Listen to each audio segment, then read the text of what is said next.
quilty friends, it's Carolina Moore, your favorite sewing and quilting YouTuber, and today we're making half square triangles using the Creative Grids 45-degree half square triangle ruler designed by Rachel Cross. You ready? Let's get started. This is part of a series where every single month on the second of the month, I'm showing you a different way of making half square triangles. I'm doing this as part of the 2025 block of the month. Yesterday, I posted a video showing how to make this month's block using a very traditional follow the pattern method, and then here on the second of the month I'm showing the exact same block that I showed yesterday, except I'm using a different technique or tool or just way of making half square triangles. Over the course of the year, we're going to explore 12 different ways of making half square triangles, and hopefully you'll find some new favorites among them. This tool reminds me a lot of the Bonnie K. Hunter Essential Triangle tool. The Bonnie Hunter tool is used for half square triangles, quarter square triangles, and flying geese. I have had this ruler for a little while, and I lost the instructions, so I went online and I printed a new set of instructions, and these instructions are actually only for half square triangles. So there are some differences between this ruler and that ruler, although it looks like they kind of get put together the same. So you want to cut your strips adding a ½ inch to whatever the finished size of the triangle is. These are 3-inch finished triangles, so we are cutting our strips at 3½ inches. Now we're going to square off one end, and we can just use the edge of the ruler to do that, to square off the end. There we go. And now we're going to spin it around. Okay, we can line up this flat top edge of the ruler with the top of the strip, and the edge of the ruler with the cut edge, and then this line here, our 3½ inch line, should line up with the edge of the fabric. If we want a little help to see that, we can grab our spot on dots, and that will magnify everything. And I don't have it lined up with the lines on my mat. That doesn't really matter. I'm just lining up the ruler. I bumped into my spot on dot there. I put it a little too close to the edge. So there we go. Alright, so there's one.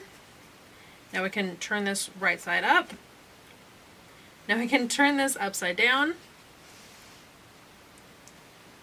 and cut another one.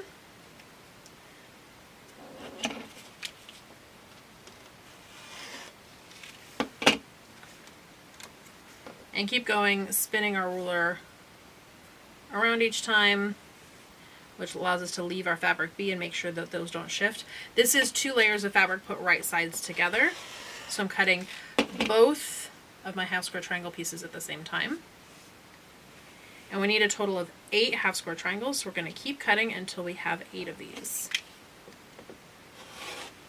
Now that we have all our pieces cut, we can go ahead and sew. We're sewing on this diagonal line, and the instructions say to use a scant 1/4 inch.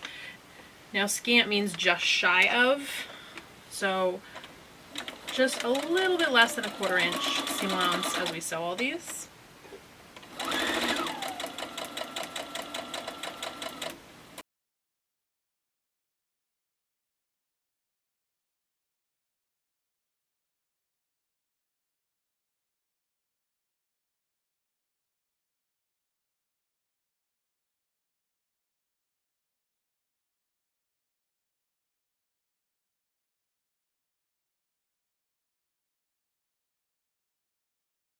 Here's the block all laid out. I'm going to sew through this very quickly. If you want to see a more detailed sew through of this block, you can go to yesterday's video, but I'm just going to do a quick overview.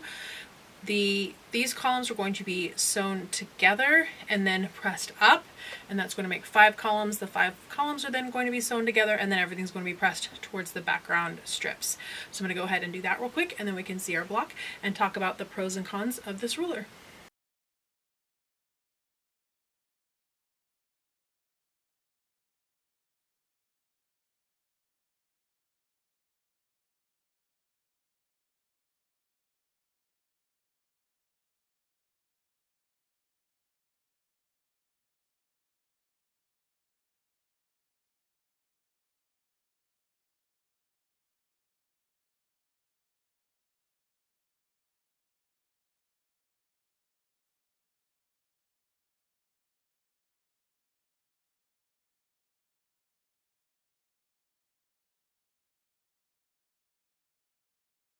Here's our finished block. We're going to put it up and talk about the 45-degree half square triangle ruler, which is what was used to make these half square triangles.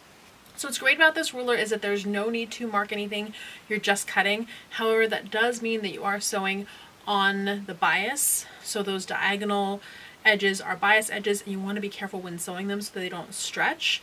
I like to starch my fabric, that helps, but you still want to be very gentle with those bias edges so you don't stretch them as you're sewing. It's also great because the strip that you cut to be able to cut down for your half square triangles, that strip was also going to be the same height as your half square triangles are. So if you're making 5-inch, then you can use that same 5-inch strip to be able to match up to squares, and that way you're not cutting a bunch of different sizes. You're not cutting like a 5 7/8 and a 5 1/2. You're just cutting them all the same size. What's also great is that this ruler goes all the way up to 8-inch half square triangles, so that's amazing. That is, obviously it's bigger, so that's lovely. You can do all kinds of different sizes with just one ruler, so that's great as well. Let me know what you think about this ruler, if you've used this ruler, or if you have a favorite way of making half square triangles.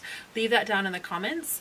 If you can go ahead and give this video a thumbs up to let YouTube know that you enjoyed it and that maybe other people will enjoy it as well. And if you haven't subscribed yet, I don't know what's stopping you. Hit that subscribe button, my friends. We are doing more fun ways to make half square triangles all year long, plus lots and lots of other fun quilty videos, and you don't want to miss them, so hit that subscribe button. All right, friends, that's it for today. I will see you right here real soon for more quilty fun. Bye for now.